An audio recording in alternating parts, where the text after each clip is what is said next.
Hello friends, स्वागत है आप सभी को मेरे चैनल पे। तो आज की हमारी कहानी का नाम है न्याय। कहानी अच्छी लगे तो वीडियो को लाइक, सब्सक्राइब और शेयर ज़रूर करिएगा। अब कहानी को शुरू करते हैं। गांव में पंचायत लगी थी। सभी को पंचायत के फैसले का इंतज़ार था। पंचायत प्रमुख विष्णु पावनी के मुंह से सुनना चाहते थे कि उसके साथ क्या हुआ और किसने किया, लेकिन पावनी नीचे सिर झुकाए रो रही थी। उसकी आंखों का झरना रुकने का नाम नहीं ले रहा था। उसके साथ साथ उसका पूरा परिवार बस न्याय की आस में खड़ा था। माँ तुलसी तो जैसे जड़बत हो अपनी लाड़ों की हालत देख मुरझा ही गई थी। पावनी का बापू बिरजू पेड़ से सटा बैठ बस शून्य में ताक रहा था। पावनी की भाभी रेखा और भाई आकाश पावनी को थामे हुए थे। आखिर क्या कसूर था 14 वर्ष की मासूम पावनी का? वो तो सिर्फ तितली बन अपने अरमानों के नन्हे पंखों संग इस रंग बिरंगी दुनिया में उड़ना चाहती थी। उसके हर रंग को जीना चाहती थी, पर इस बेरहम दुनिया ने उसकी वो पंख ही नोच डाले थे। अभी पिछले हफ्ते की तो बात है, जब पावनी की भाभी के भाई की शादी थी। पावनी भी शादी में जाना चाहती थी, पर उसकी माँ हमेशा कुछ ना कुछ बहाना बनाकर उसे मना कर देती। तुलसी अपनी बेटी पावनी को अपनी आंखों से कुछ पल के लिए भी ओझल नहीं होने देना चाहती थी। यह एक माँ की फिक्र थी या एक औरत का दर्द जो वो खुद समझती थी।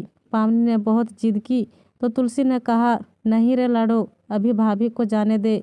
मैं और तू बाद में चलेंगे नई नवेली बहू से मिलने, उसकी मुँह दिखाई करने। इस पर पावनी नाराज हो गई। कहने लगी, बाद में क्या शादी वाली मौज मस्ती मिलेगी माँ? तुम भी ना मुझे कहीं जाने ही नहीं देती हो। तब पावनी की भाभी रेखा ने कहा, माँ जी आप भेज दीजिए, मैं तो हूँ ही, साथ में इसके भैया भी इसका ध्यान रखेंगे, आप फिक्र ना करो। हालांकि तुलसी का मन अभी भी गवाही नहीं देता था पावनी को भेजने के लिए, पर सभी के इतना कहने पर उसने पावनी को जाने की अनुमति दे दी। साथ ही साथ पावनी से कहा, देख लाडो, अपनी भाभी के संग संग ही रहना, अकेली मत जाना कहीं भी, शादी ब्याह का घर है, अपना ध्यान रखना। ये सुनती ही पावनी खुशी से झूम उठी। अपनी माँ के गले में हाथ डालते हुए कहा, ठीक है मेरी प्यारी माँ, अब जाऊँ अपने लहंगा चुन्नी कपड़े लाने। पावनी ने अपना लहंगा पहनकर माँ को दिखाया तो तुलसी को बिल्कुल अपनी बेटी में अपनी परछाई नजर आई। पावनी भी गाने लगी, माँ तेरी बेटी आज बिल्कुल तुझसी नजर आती है, देखूं जो मैं आईना तेरी परछाई नजर आती है। कहकर पावनी हंसने लगी। तुलसी ने अपनी बेटी की बलाइयाँ ले ली। कहा, बिल्कुल पगली है तू। एक बार फिर समझाया पावनी को कि लाडो ध्यान रखना अपना, जरा भी भाभी से अलग मत होना।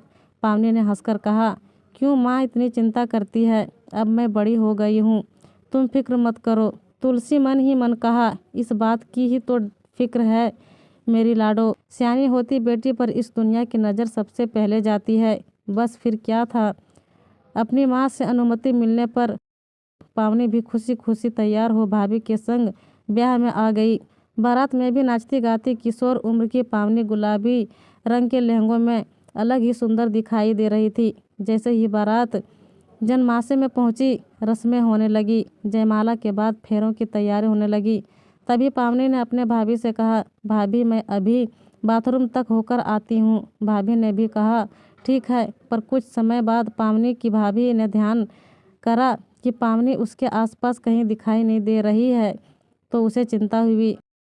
उसने अपने पति से कहा, सबने इधर उधर ढूंढा पर पावनी ना मिली। दुल्हन की विदाई कराने का भी समय आ गया, पर पावनी का कहीं अता पता नहीं था। भोर होने को आई, सब तरफ खोजा, पर पावनी कहीं मिल ही नहीं रही थी। तभी पावनी को ढूंढते ढूंढते रास्ते में पावनी की गुलाबी चुन्नी खेतों की तरफ रेलवे ट्रैक के आसपास झाड़ियों में अटकी दिखाई दी। चुन्नी बुरी तरह फट चुकी थी। किसी अनहोनी की आशंका से सभी उस तरफ दौड़े, पर अनहोनी हो चुकी थी। पावनी रेलवे ट्रैक के पास छत विछत अवस्था में पड़ी थी। उसके शरीर पर बेल्ट से पीटने के चोटों के निशान थे। उसके शरीर से खून रिस रहा था जिसे चूहे खा रहे थे।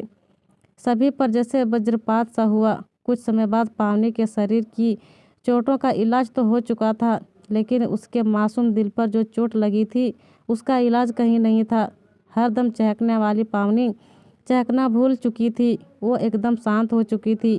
पावनी की माँ उसे देखती तो लगता जैसे उसकी परछाई आज मर चुकी है, जैसे जिस्म के साथ साथ आत्मा तार तार हो चुकी है। उसकी हंसती मुस्कुराती बेटी की आत्मा भीतर तक छन्नी हो चुकी थी। उसमें ना वो जीने की उमंग है, ना कोई उत्साह, बस हर समय शून्य में दिखती रहती। एक दिन माँ ने पूछा, पावनी क्या तू उसे पहचानती है? तब पावनी ने खामोशी से उसका जवाब हाँ में दिया। तब माँ ने पूछा, लाडो क्या तू उसे सजा दिलाना चाहती है? तब उसकी मासूम आंखों से आंसू झरने लगे। माँ ने अपने लाडो को कलेजे से लगा लिया। आरोपी लड़का ऊंची जात का गांव के प्रधान का भतीजा था। पंचायत ने दोनों पक्षों में सुलह करानी चाहिए। कहा, प्रधान जी 2 लाख रुपये देने को तैयार हैं इस मामले को निपटाने के लिए। बता पावनी बेटा क्या चाहती है? जैसा कहेगी वैसा ही होगा। ये सुनकर पावनी पर बिजली सी टूट पड़ी। जो पावनी अभी तक शांत बैठी थी वो अब दुर्गा बन चुकी थी। उसने गरजते हुए कहा, मुझे न्याय चाहिए, बस न्याय। जिस तरह राक्षस ने मेरा भक्षण किया है, जो दर्द मैंने सहा है उसे भी वो दर्द मिले, बस इतना ही चाहती हूँ।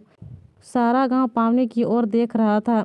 पावनी ने आकर कहा, इसे ऐसी सजा मिले जिससे या तो क्या कोई भी इसके जैसा करने से पहले 100 बार सोचे। पावनी ने कहा, इसे नंगा करके सारे गांव के सामने बेल्ट से तब तक पीटा जाए जब तक कि ये अधमरा ना हो जाए। फिर इसके आधे शरीर को मिट्टी में दबाकर तब तक छोड़ दिया जाए जब तक सांप बिच्छू के डंक से इसकी मृत्यु ना हो जाए। अब पंचायत में चारों तरफ सन्नाटा था।